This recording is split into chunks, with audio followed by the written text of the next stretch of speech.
திமுக அரசாங்கம் காசு கொடுத்து ஆளை கூட்டிட்டு வந்து பிரச்சாரம் பண்றாங்க.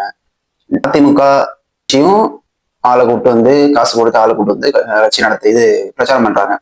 ஆனா அது எதுவுமே இல்லாம விஜய் அவர்களுக்கு மட்டும் தன்னிச்சையா இவ்வளவு கூட்டம் எங்க இருந்து வருது அப்படிங்கிற மாதிரி பார்க்கும்போது அது ரொம்ப ஆச்சரியமா இருக்கு. திருப்பூர்ல அவருடைய பிரச்சாரத்தை மேற்கொண்டாரு. அதுல சில அறிவிப்புகளையும் வெளியிட்டாரு.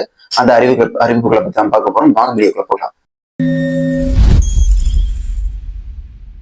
தமிழக வெற்றி கழகம் கட்சி ஆரம்பிச்சு ஒரு 3 வருடங்கள் ஆயிடுச்சு. இப்போ வந்து அரசியலையும் அதாவது தேர்தலையும் சந்திக்க போறாங்க. ஏப்ரல் 23 தேர்தலும் சந்திக்க போறாங்க.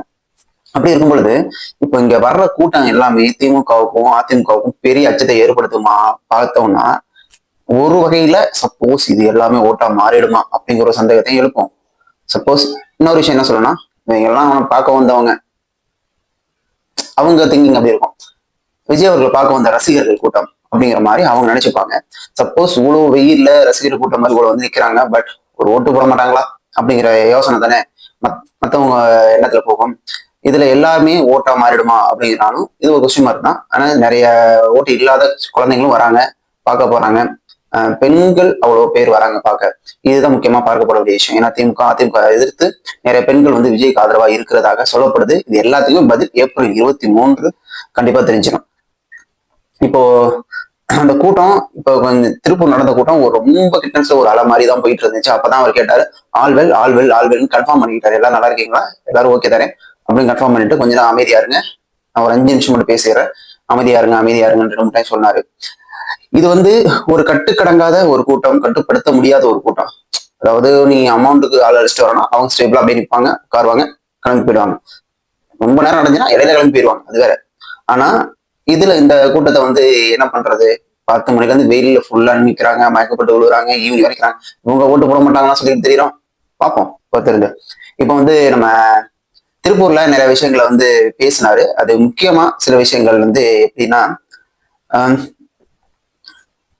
அவர் நேற்று பேசினது, நாளை மறுநாள் தேர்தல் வாக்குறுதிகள் நம்ம என்னென்ன கொடுக்க போறோம் அப்படிங்கிறது ஒரு புத்தகமாவே நாங்க வெளியிட போறோம். அதற்கு முன்பாக சில விஷயங்களை மட்டும் நான் உங்கள்கிட்ட சொல்றேன் அப்படின்னு விஷயம் சொல்லிட்டு, நெசவாளர்களின் தயாரிப்புகளை உலக அளவில் விற்பனை செய்ய அரசு சார்பில் ஒரு காமர்ஸ் பிராண்ட் உருவாக்கப்படும் அப்படிங்கிற மாதிரி ஒரு விஷயம் சொல்லியிருந்தார்.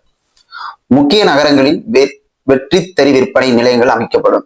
அதான் நெசவாளர்களுக்கான நிறைய விஷயங்களை அவர் முன்னெடுத்து செய்ய போறேன்னு சொல்லியிருக்காரு. கைத்தறி விசைத்தறி வைத்திருக்கும் நெசவாளர்கள் குடும்பங்களுக்கு வருடம் 30,000 ரூபாய் வழங்கப்படும். கைத்தறி விசைத்தறி வைத்திருக்கும் நெசவாளர்களுக்கு வருடத்திற்கு 30,000 ரூபாய் கொடுக்கிறதா சொல்லியிருக்காரு.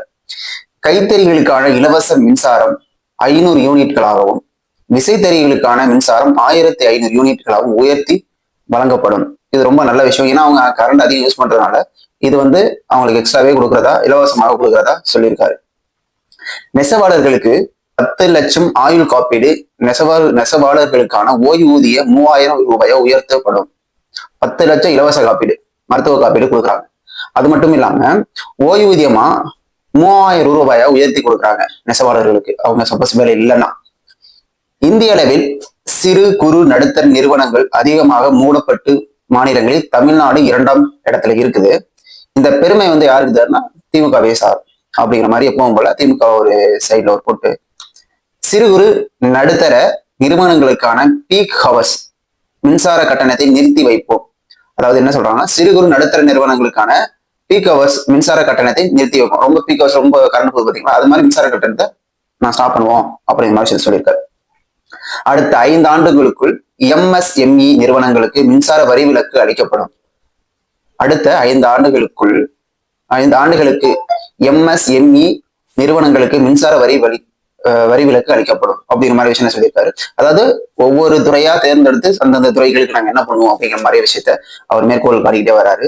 அப்புறம் விவசாயிகளுக்காக 5 ஏக்கருக்கு குறைவான நிலம் உள்ள விவசாயிகளுக்கு கூட்டுறவு சங்கத்தில் வாங்கிய கடன் ரத்து செய்யப்படும். 5 ஏக்கருக்கு குறைவா யாருக்கெல்லாம் இருக்கோ கூட்டுறவு கடன் வங்கியில நீங்க கடன் வாங்கியிருந்தீங்கன்னா அந்த கடன் ரத்து செஞ்சிருவாங்க. 5 ஏக்கருக்கு மேல் உள்ளவர்களுக்கு 50% கடன் ரத்து செய்யப்படும். அதாவது 5 ஏக்கருக்கு கீழே இருந்ததுன்னா ஃபுல்லாவே ரத்து பண்ணிடுவாங்க. 5 ஏக்கருக்கு மேல இருந்துச்சுன்னா உங்களுக்கு 50% கடனை ரத்து செய்யறாங்க.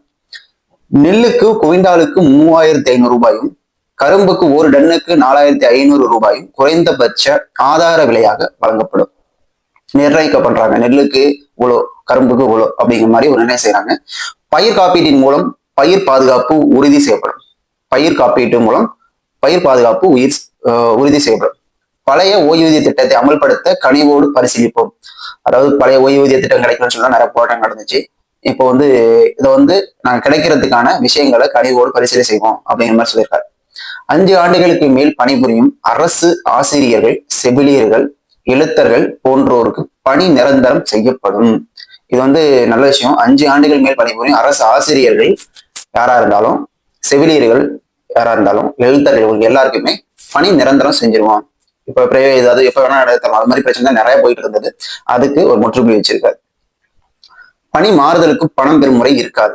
இப்ப நீ ஏதாவது எங்கேயாவது போகணும், டிரான்ஸ்பர் இதுக்கு ஒரு காசு கொடு, நான் மாத்தி விடுறேன் அப்படிங்கிற மாதிரியான நிலை தான் இப்ப இருக்கு. எங்க தொட்டாலும் நீ டப்பு கேட்கிற, நீ கொடுத்துதான் ஆகணும். மக்களும் அதுக்கு பழகிட்டாங்க.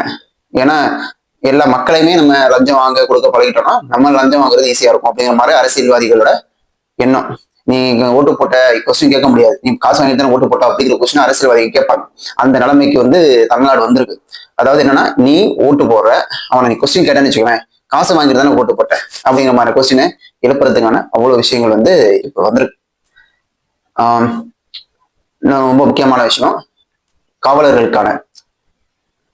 காவலர்களின் அடிப்படை மாத ஊதியம் 18,200 இருந்து 25,000 ரூபாயாக உயர்த்தப்படும். காவலர்களின் பணி நேரம் முறைப்படுத்தப்படும். வாரத்திற்கு ஒரு நாள் சுழற்சி விடுப்பு அளிக்கப்படும். வாரத்திற்கு ஒரு நாள் சுழற்சி விடுப்புல வாரத்துக்கு ஒரு நாள் கொடுத்துருவாங்க எல்லாருக்குமே. சலவைப்படி 1000 ஆக உயர்த்தப்படும். சலவைப்படி 1000 உயர்த்தப்படும். அதாவது இப்ப ட்ரெஸ் சலவை பண்றது அதுக்கான தனி ஊதியம் கொடுக்குறாங்க, அதை 1000 உயர்த்தி கொடுக்குறாங்க. மதுரை, திருச்சி, திருநெல்வேலி, கோவையில் காவலர்கள் நல மருத்துவமனைகள் அமைக்கப்படும். காவலருக்குனே தனி மருத்துவமனைகள் அமைக்கப்படுங்கிறத சொல்லியிருக்காரு. இது எந்த அளவுக்கு சாத்தியம் அப்படிங்கிறது தெரியல. பட் இது அமைச்சாங்கன்னா காவலருக்கு தனி விஷயங்கள் பண்ணது மாதிரியாக இருக்கும் அப்படிங்கிற மாதிரி தான் பார்க்க போறோம். பொறுத்திருந்து பார்க்கலாம் எப்படி அமைய போகுதுன்னு. இன்னொரு விஷயம், இது ரொம்ப முக்கியமான விஷயம். இது பெண் காவலர்கள் அனைவருமே ரொம்ப வரவேற்பாங்க. அது மாதிரியான விஷயம். பெண் காவலர்கள் மட்டும் இல்ல, ஆண் காவலர்கள் கூட, மக்களும் கூட இது எல்லாருமே புரிஞ்சுக்க முடியும். பெண் காவலர்களுக்கென தனி ஓய்வு அறைகள், நடமாடும் கழிப்பிடங்களும் அமைக்கப்படும். ஏன்னா ரோட்ல வேலை செய்யறாங்க, அவங்களுக்கு நடமாடும் கழிப்பிடங்கள், ஏன்னா பசங்க மாதிரி அவங்க கிடையாது இல்லையா, அதனால நிறைய விஷயங்கள் அவங்களுக்கு தனியா விஷயங்கள் யோசிச்சு பண்றாரு. இதுக்கு முன்னாடியும் இன்னொரு அறிவிப்பு வெளியிட்டிருந்தாரு. என்ன சொல்லியிருந்தாரு, ரேஷன் கடையிலேயே நாப்கின் கொடுக்கப்படும் சொல்லியிருந்தாங்க. நம்ம போயிட்டு வாங்க வேண்டியதில்லை, இது மாதிரி நாப்கின் ரேஷன் கடையிலேயே கொடுக்கப்படும் அப்படின்னு விஷயம் சொல்லி, இதெல்லாம் பெண்களுக்கு என்னென்ன தேவை, ரொம்ப முக்கியமான தேவைகள் என்னென்ன அதெல்லாம் பார்த்துதான் செய்யறாங்க. அந்த மாதிரி விஷயம் சொல்லியிருக்காரு. அப்புறம் லாஸ்டா எப்பவும் போல ஒரு விஷயத்த சொல்லிட்டு, நான் உங்களுக்கு நன்றி கடன் செலுத்துறதுக்காக தான் வந்திருக்கேன். என்னை தூக்கி ஒரு உச்சத்துல உட்கார வச்சிருக்கீங்க. நான் உங்களுக்கு நல்லது பண்ணணும், அதுக்கு நான் ஆட்சியில வரணும், அப்பதான் நான் உங்களுக்கு நல்லது செய்ய முடியும். என்ன நன்றி கடன் செலுத்த வந்திருக்கேன், என்ன ஒரு தடவை வாய்ப்பு கொடுங்க, நான் உங்களுக்கு என்ன செய்யறேன்னு பாருங்க, என் மேல நம்பிக்கை வைங்க, உங்களை எந்த காலத்துல நான் ஏமாத்த மாட்டேன் அப்படிங்கிற ஒரு விஷயத்த எல்லா பிரச்சாரத்திலும் மேற்கோள் காட்டிட்டு பேசிக்கிட்டு இருக்காரு. ஆனா சில நாய்கள் என்ன பேசினாலும் ஏதாவது ஒன்று பேசுறது ஒரு வேலையா வாடிக்கை வச்சுக்கிட்டு இருக்காங்க. அவனுங்களுக்கு எதுவுமே சொல்ல முடியாது. ஒரு 5 சீட் வாங்கினா அவங்கெல்லாம் நாக்கு தூக்க போட்டு எப்படி சொல்றது, தூக்கு மாட்டி செத்து போயிடுவாங்க போல. அது மாதிரி விஷயங்கள்லாம் பேசிட்டு உட்காந்துருக்காங்க. அதெல்லாம் பார்த்தா நம்ம கடுப்பாகும். ஆனா எவன் என்ன பேசினான்னு நம்ம வேலையை நம்ம ப்ராப்பரா பண்ணிட்டு போவோம் அப்படிங்கிற மாதிரி. அவரு சில விஷயத்துல பிரச்சாரத்தை ஸ்டாப் பண்றாரு, சில இடத்துக்கு டைம் எடுத்து பண்றாருன்னா போறதுக்காகவே எங்கேயும் போக முடியாது. போய் ஆகணும் அப்படிங்கிறதா போக முடியுமா? போனா அந்த இடத்துல ப்ராப்பரா ஏதாவது பேசணும், ஏதாவது மக்கள் மத்தியில நல்லா கொண்டு போகணும், அவ்வளவுதானே. நீ இந்த இடத்துல போய் ஆகணும் அப்படிங்கிற கட்டாயத்துக்குலாம் யாரும் போக முடியாது. அதுக்கு நிறைய பேர் உட்காந்து ப்ரெஷர் பண்ணிக்கிட்டாங்க. இப்ப இவங்க சொன்னா அவர் கேட்டு வர, நீ என்னமோ சொல்லிட்டு இருக்க, அதெல்லாம் கேட்டாங்களா? விஜயகாந்த் ஒருத்தர் வந்தாரு, பேட்டி கொடுத்தாரு, அவரை வச்சு என்ன செஞ்சீங்க, அவருக்கு எல்லாம் துணையா நீங்க, எவ்வளவு துணையா நீங்க பத்திரிகையாளர்கள் என்ன பண்ணிட்டு இருந்தீங்க, ஒரு டேஷும் பண்ணல. அப்படி இருக்கும் பொழுது என்ன ஆகும்? அதெல்லாம் நீங்க சொல்றத கேட்கறது ஆள் கிடையாது. அவருக்கு சில சுயபுத்தி இருக்கு, என்ன பண்ணணும் என்ன செய்யணும் எல்லாமே பக்காவா தெரியும். அதை அவங்க பண்ணுவாங்க. நம்ம யாருக்கும் அறிவுரை சொல்ற வேண்டிய அவசியம் கிடையாது. அதுவும் நான் 50 வயசு அவருக்கு, அதனால அவருக்கு எல்லாமே தெரியும். தெரியலனால கத்துக்கிட்டு வருவாங்க. சீமான் அவர்களோட 10 வருஷம் கழிச்சு அவருடைய நிலைப்பாடு மாத்தலையா? 3 வருஷம் தானே வந்திருக்கு. ஏன் ஆடுறீங்க? கொஞ்சம் அமைதியா இருங்க. அவருடைய தேர்தல் அறிக்கை ஃபுல்லா வந்த பிறகு நம்ம அவருடைய தேர்தல் அறிவிப்புகள்ல அவர் மேனிபெஸ்டோல என்ன முக்கியமா கொடுக்குறாங்கிறத பொறுத்து பார்க்கலாம். நன்றி.